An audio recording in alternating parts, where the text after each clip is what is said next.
Tax से जुड़ी हर उलझनों को दूर करने के लिए लेकर हम हाजिर हैं आपका पसंदीदा शो टैक्स गुरु, जहां हम नियमों के दायरे में रहकर टैक्स बचाने के बेहतरीन तरीके आपको बताते हैं। नमस्कार, मैं हूं लक्ष्मण रॉय और आज हमारे साथ होंगे जाने माने टैक्स एक्सपर्ट मुकेश पटेल साहब, जो कि अहमदाबाद से जुड़े हैं। मुकेश साहब, आपका स्वागत है हमारे शो में। मुकेश जी कई सारे खास रिसर्च करके लाए हैं टैक्स पेयर्स को किस तरह से राहत पहुंचाई जाए, और रिटर्न फाइल करने का समय चल रहा है तो उस पर भी काफ़ी कुछ चर्चा करेंगे मुकेश पटेल साहब से। तो दर्शकों को बता दूं कि अगले आधे घंटे तक जो आपको हम बताने वाले हैं वो ये कि आया इनकम टैक्स का नया कानून, अब टैक्स पेयर्स के लिए क्या बदले नियम, इनकम टैक्स नहीं देने वालों को भी क्या भरना होगा इनकम टैक्स रिटर्न, और अगर शेयर बाजार से हो रही है कमाई तो रिटर्न में उसे प्रोफेशनल इनकम माने या फिर बिजनेस इनकम, दोनों में कौन सा फायदेमंद है। इन सारे मुद्दों पर चर्चा करेंगे, लेकिन सबसे बड़ा मुद्दा वह है इनकम टैक्स कानून का। दरअसल 64 साल पुराना इनकम टैक्स कानून, जी हाँ, हम लोग अब तक जिस इनकम टैक्स कानून का पालन कर रहे थे वो करीब 1960 में हुआ था, 64 साल पुराना, और उस पुराने कानून को अब खत्म कर दिया गया है। उसकी जगह अब नया कानून आएगा और संसद में इससे जुड़े बिल को पास कर दिया गया है। अब ये जो नया कानून है ना, ये कई मायनों में अलग है। 800 पुराने सेक्शन थे जिसको अब सिर्फ 536 सेक्शन कर दिए गए। हालांकि सेक्शन यानी धाराएं कम होने का मतलब ये नहीं कि टैक्स की देनदारी आप पर कम हो जाएगी, लेकिन हाँ, टैक्स की पेचीदगियां जरूर कम हो जाएगी जो देनदारी से कम भारी नहीं होती है। तो सबसे पहले मुकेश पटेल साहब से समझते हैं। मुकेश जी, ये जो पेचीदगियाँ कम हुई है, बहुत सारे चेंजेस किए गए हैं, आप पहले ही बता रहे थे मुझसे, मैं उतने सारे चेंजेस पे नहीं जाऊंगा। मैं सिर्फ आपसे पूछूंगा, चूंकि जो लोग रिटर्न फाइल करने जा रहे हैं तो उनके लिए रिटर्न के लिहाज से क्या बदलाव किए गए हैं? तो अभी के जो प्रावधान है इसमें कोई भी दिक्कत नहीं है कि आप अपना रिटर्न भरें, उसके साथ आपका रिफंड हो। अगर आप समय से रिटर्न भरते हैं तो रिफंड पर आपको जो इंटरेस्ट मिलना चाहिए वो मिलता है। अगर आप लेट रिटर्न फाइल करते हैं तो आपको इंटरेस्ट नहीं मिलता है। इतना एक प्रावधान है। अब नए नंबर 2 बिल में भी यही चालू रखा गया है। तो रिलीफ जो आज 2-3 दिन से बताई जाती है कि एक बड़ा सुधार किया गया है, तो वो क्या है? नंबर 1 में इन्होंने ये कहा था कि अगर आप अपना रिटर्न देरी से भरेंगे तो आपको रिफंड कतई मिलेगा नहीं। तो ये तो बहुत ज्यादती थी। सिलेक्ट कमिटी ने भी कहा कि ऐसा प्रोविजन तो नहीं हो सकता है, इसलिए उसको ड्रॉप किया गया। तो जो प्रोविजन बदलाव जो हम मानते हैं, वो जो एक सूचित प्रावधान था उसको उन्होंने ड्रॉप कर दिया है, और इतनी रिलीफ हम कह सकते हैं। बाकी जो करंट प्रोविजंस हैं income tax return filing, refund, interest वगैरह के, वही के वही प्रोविजंस नए इनकम टैक्स बिल 2 में भी चालू रहेंगे। ये बात बहुत स्पष्ट है। प्रावधान रखा गया था बिल 1 में, उस प्रावधान को खत्म किया गया है। वो जो आवाज उठी थी उसके खिलाफ, अब बिल 2 में जो है सो उसको कहा गया कि नहीं जी, ये सारी चीजें हट गई हैं। अच्छा, एक चीज बताइए, जो बदलाव किए गए हैं वो कानून कब से लागू होंगे? नया कानून, नया जो इनकम टैक्स कानून है। हाँ, एक्चुअली ये नया बिल अभी जो सूचित है वो उन्होंने ये कहा है कि 1 अप्रैल 2026 से लागू होगा। अच्छा, 1 अप्रैल 2026 माना वित्तीय वर्ष 26-27 से ये लागू होगा। हाँ। लेकिन हिस्टोरिकली हम जानते हैं हमारे कंपनीज एक्ट वगैरह बहुत सारे जो बिल्स पास हुए, नए एक्ट सूचित हुए, पर एक्ट अकेला नहीं आता है। एक्ट के साथ रूल्स, फॉर्म्स, नोटिफिकेशंस, बहुत सारी चीजें आती है। तो लक्ष्मण जी, अब सवाल ये है कि इन्होंने प्रस्ताव तो किया है कि 1 अप्रैल 2026 से ये नए प्रावधान लागू होंगे, लेकिन वो डेट वो लोग कमिट मेंटेन कर सकते हैं या उससे लेट होता है, वो हमें देखना होगा। जो कानूनन पोजीशन है वो है कि 1 अप्रैल 2026 से लागू होगा। उसमें बदलाव होगा तब बदलाव करें, कष्ट अपने दर्शक को कंफ्यूज करने से मतलब नहीं बनता है। चलिए, तो ये एक बात कही आपने। एक और चीज, कोई चिंता का कारण नहीं है। चलिए, एक चीज और बात, चूंकि लेट रिफंड की बात आपने की थी, रिटर्न फाइलिंग की बात की थी, तो मुझे ये समझाइए कि कई लोग रिटर्न भरने की आखिरी तारीख अब नजदीक आ रही है, तो हमें दर्शकों को बता दीजिए कि इस आखिरी तारीख तक रिटर्न फाइल कर दें। अगर रिटर्न फाइल करने से चूक जाते हैं तो उनको क्या क्या नुकसान होगा, बता दीजिए, ताकि डर जाएंगे तो रिटर्न समय पर फाइल कर देंगे वो। बिल्कुल नहीं, ये अपने इंटरेस्ट में है।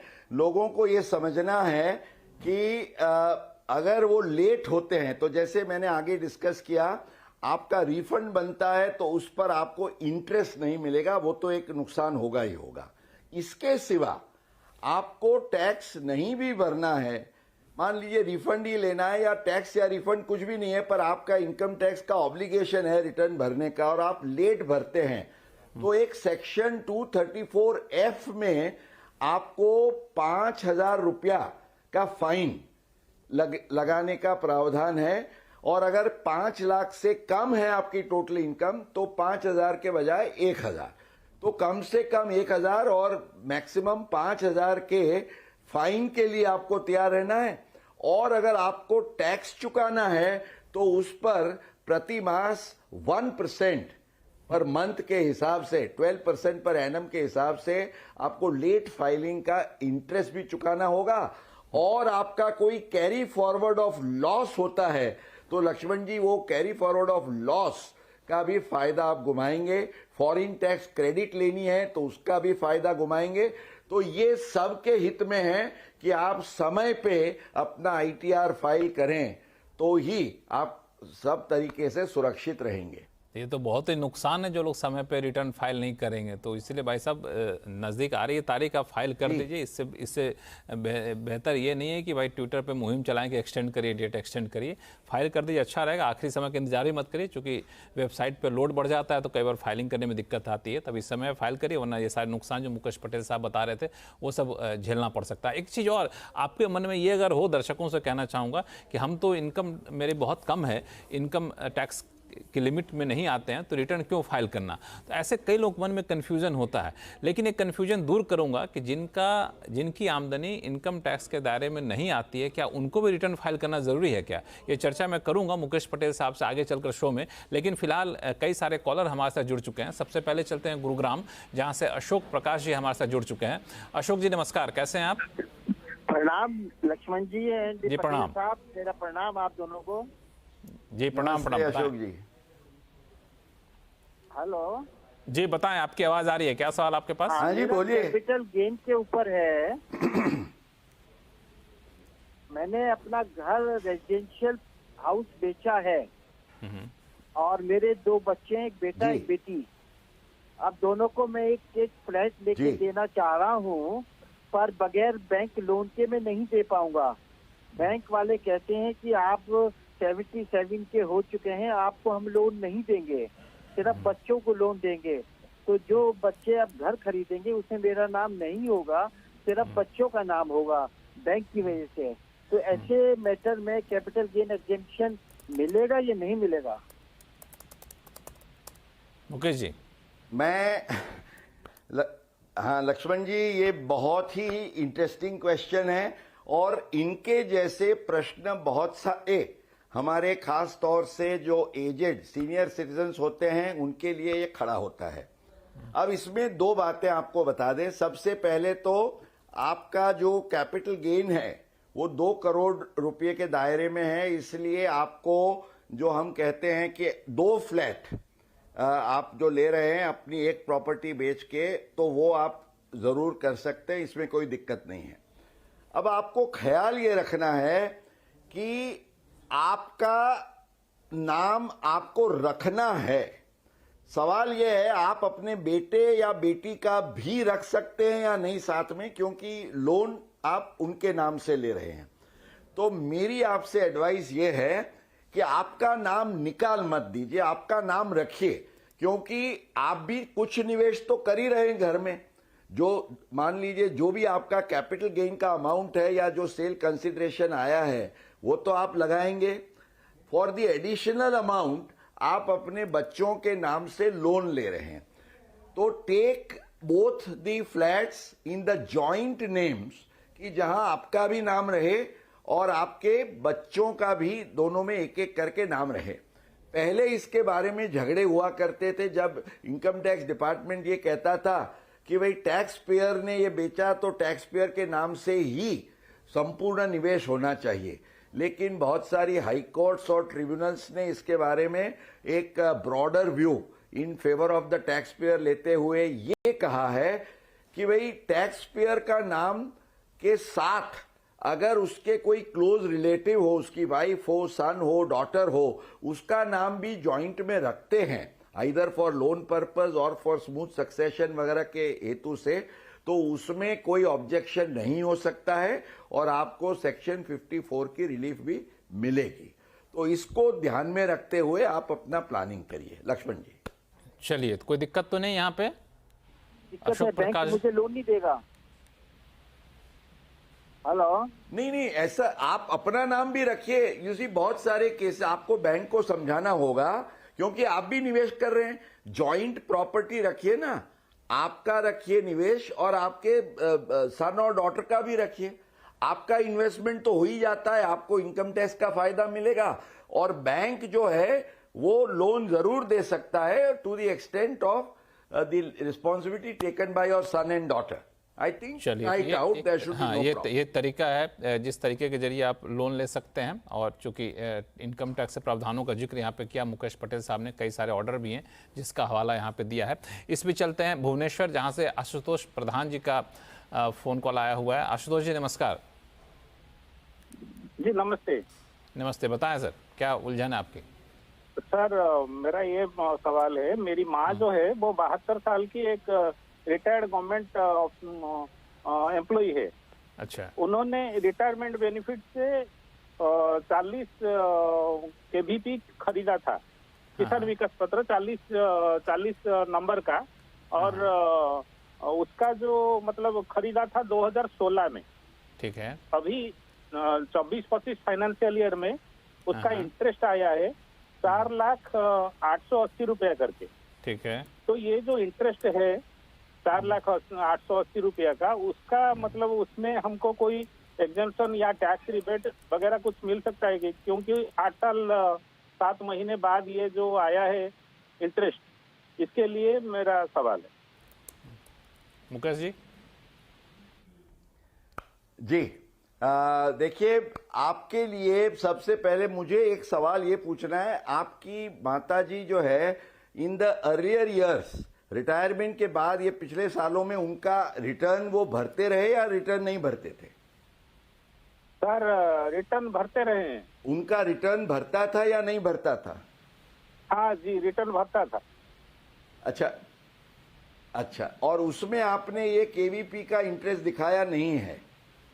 नहीं, हमें मालूम ही नहीं था, मतलब इसका कोई इंटरेस्ट आता है क्या आता है, क्योंकि वो परचेज किया था। तो फिर आपको ये ध्यान, एक्चुअली लक्ष्मण जी बहुत सारे लोगों को ये पता नहीं होता है, और इनफैक्ट इनकम टैक्स डिपार्टमेंट भी ये कहता है कि भाई केवीपी के इंटरेस्ट में आप हर साल का जो एक्रूड इंटरेस्ट है वो दिखाते रहिए, क्योंकि हर साल आप थोड़ा थोड़ा इंटरेस्ट दिखाते रहेंगे, उस पर ज्यादा टैक्स नहीं आएगा। जब एक साथ आता है तो आपका टैक्स की लायबिलिटी बढ़ सकती है। अब दो चीजें हैं, केवीपी का इंटरेस्ट, उसमें कोई एग्जम्पशन नहीं है, रिबेट भी नहीं है, इट इज टैक्सेबल। या तो आप 8 साल के अंदर हर एक साल में एक्रूड इंटरेस्ट दिखाएं तो कोई सवाल नहीं है। अगर आपने एक्रूड इंटरेस्ट नहीं दिखाया है तो ऑन मैच्योरिटी जो इंटरेस्ट आपको मिलता है वो आपको दिखाना पड़ेगा और उस पर टैक्स भरना पड़ेगा। हालांकि आपको ये ध्यान में होना चाहिए कि अगर इस साल में वो आपको मिला है तो इस साल में तो काफी, माना 25-26 फाइनेंशियल ईयर से, लक्ष्मण जी आप हमारे सब दर्शक जानते हैं कि इनकम टैक्स के रेट्स है वो बहुत ही रैशनलाइज हो चुके हैं, इसलिए आपको एक्चुअली आप आगे दिखाते थे उससे शायद अभी दिखाएंगे पूरी अमाउंट तो भी टैक्स कम आ सकता है। आप ये गिनती कर लीजिएगा। चलिए, तो उम्मीद करता हूं कि ये कंफ्यूजन आपका दूर हो गया होगा। एक बार फिर सबका स्वागत है। आप देख रहे हैं टैक्स गुरु और आपके सवालों का जवाब देने के हमारे साथ बने हुए हैं जाने माने टैक्स एक्सपर्ट मुकेश पटेल साहब। मुकेश जी, लोगों के सवाल नहीं, उससे पहले एक सवाल, चूंकि रिटर्न फाइल करने का समय चल रहा है, कई लोग कहते हैं जी हमारी आमदनी तो उतनी है नहीं, हम इनकम टैक्स के दायरे में आते नहीं हैं, तो हम क्यों रिटर्न फाइल करें? सही सोच रहे हैं, गलत सोच रहे हैं वो लोग? लक्ष्मण जी, ये गलत सोच है। देखिए, ऐसा नहीं है कि आपका 10,000 या 50,000 रुपया भी इनकम है तो आपको रिटर्न भरना है, या तो पान लिया हुआ है इसलिए इट इज कंपल्सरी। बट ये जो लोगों के माइंड में गलतफहमी होती है वो ये है कि देखिए मेरी जो ग्रॉस टोटल इनकम, खास तौर से जो लोग पुराने ओल्ड रेजिम में जाते हैं या नए रेजिम में भी समझिए स्टैंडर्ड डिडक्शन वगैरह जो लेते हैं उसको ध्यान में रखते हुए, और या तो कैपिटल गेन्स के उनके कुछ एग्जम्पशंस हैं, उस केस में उनका ये ख्याल होता है कि हमारी इनकम कम है, या तो रिबेट के दायरे में है, या तो हमारा रिबेट वगैरह को गिनते हुए और एग्जम्पशन गिनते हुए हमको कोई टैक्स ही नहीं भरना, इसलिए हम रिटर्न न भरें। तो ये गलत इसलिए है क्योंकि section 139 of the income tax act says कि आपकी ग्रॉस टोटल इनकम माना कोई भी डिडक्शंस को ध्यान में रखते हुए या तो कैपिटल गेन्स के जैसे सेक्शन 54, 54F, EC वगैरह के उसको ध्यान में रखते हुए आपकी टोटल इनकम, अगर ग्रॉस टोटल इनकम माना जो प्रिस्क्राइब लिमिट है ओल्ड स्कीम में 2.5 लाख और इस साल नई स्कीम में 3 लाख, तो इससे ज्यादा है तो आपको रिटर्न भरना मैंडेटरी है। अगर आप रिटर्न भरने के लिए जिम्मेवार हैं, नहीं भरेंगे तो लक्ष्मण जी आगे हमने जो चर्चा की थी ना वो 234F का फाइन लग जाएगा, फाइन लग जाएगा। इसीलिए रिटर्न फाइल करना बेहद ज़रूरी है। तो रिटर्न फाइल करिए, भले ही इनकम टैक्स के लिमिट के दायरे में आप आते हैं या नहीं आते हैं। इस बीच एक कॉल आ गया है मुकेश जी उत्तराखंड से, मनोज कुमार गुप्ता जी का। मनोज जी नमस्कार। नमस्कार सर, मैं आपका CNBC आवाज का रेगुलर व्यूअर हूँ और पटेल सर ने काफी हमें हेल्प करते हैं इनकम टैक्स बचाने के लिए। तो एक सर मेरी उलझन ये है कि मेरा बेटा 21 साल का है और उसकी जो शेयर मार्केट में वो ट्रेडिंग करता है, उसके लॉन्ग टर्म गेन और शॉर्ट टर्म गेन है। लॉन्ग टर्म गेन 2 लाख रुपए का है और शॉर्ट टर्म गेन भी लगभग 2 लाख रुपए का है। ठीक है। लेकिन उसकी कोई और इनकम नहीं है, सिर्फ यही इनकम है। तो मुझे ये जानना है कि उसको इनकम ITR फाइल करना पड़ेगा क्या, या और कोई टैक्स की लायबिलिटी उसकी बनेगी क्या? मुकेश जी बड़ा अच्छा सवाल है। लक्ष्मण जी जो हम अभी बात कर रहे थे वही पर हम आ गए। उनका 2 लाख और 2 लाख माना 4 लाख के आसपास का उनका कैपिटल गेन है। अब हमारी जो एग्जम्पशन लिमिट है इस साल के लिए माना असेसमेंट ईयर 2025-26 वित्तीय वर्ष 2024-25 की वो है 3 लाख रुपया। तो 3 लाख में से आप ये 4 लाख हो गया। हालांकि उनको 1,25,000 का long term capital gain equity का जरूर डिडक्शन मिलेगा, पर मैंने जैसे बताया कि उसको ध्यान में रखते हुए आपको फिर भी रिटर्न फाइल करना है, क्योंकि टैक्स में आप उसका बेनिफिट ले सकते हैं एडजस्टमेंट, बाकी थोड़ा टैक्स तो आपको जरूर भरना पड़ेगा सर। ये आप जरूर ध्यान में रखिएगा और अपना रिटर्न भर के गिनती करके जो टैक्स भरना है वो भरिएगा।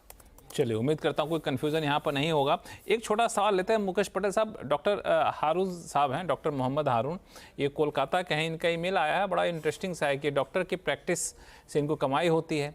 अब ये जानना चाहते हैं कि इस कमाई को, इनकम को कैसे दिखाएं, प्रोफेशनल इनकम में दिखाएं या फिर बिजनेस इनकम में दिखाएं? लक्ष्मण जी बहुत क्लियर है कि डॉक्टर जो है वो जब प्रैक्टिस करता है अपने तरीके से तो वो उसकी प्रोफेशनल इनकम मानी जाती है, क्योंकि इनकम टैक्स एक्ट में भी जो मेडिकल प्रोफेशनल है, legal professional, medical professional, accounting professional, ये सबको प्रोफेशनल्स माना जाते हैं। और इसलिए 44 ADA में आपका जो रिसीट्स है उसका 50% आप अगर दिखाते हैं तो आपको वो विशेष फायदा जो हम प्रिजम्पटिव इनकम का कहते हैं वो मिलता है। तो इसमें वो 6% वाला बिजनेस के टर्नओवर का प्रॉफिट वाली फॉर्मूला नहीं चलेगी। हालांकि डॉक्टर अगर मेडिकल स्टोर चलाता है तो वो बिजनेस है, हॉस्पिटल चलाता है तो वो बिजनेस है, पर वो प्रोफेशनल प्रैक्टिस करता है तो वो प्रोफेशन है। लक्ष्मण, प्रोफेशनल प्रैक्टिस करते हैं तो प्रोफेशन, इसका खास ख्याल रखिएगा। बड़ा इंटरेस्टिंग आपने समझा दिया, चूंकि बहुत लोगों में कन्फ्यूजन होता है, चूंकि टैक्स की देनदारी भी दोनों में अलग अलग हो जाती है। हम लोग कई एपिसोड में चर्चा भी किए हैं। तो मुकेश पटेल साहब बहुत बहुत धन्यवाद सभी सवालों का बहुत ही आसान भाषा में, बिल्कुल गहराई में जाकर जवाब देने के लिए।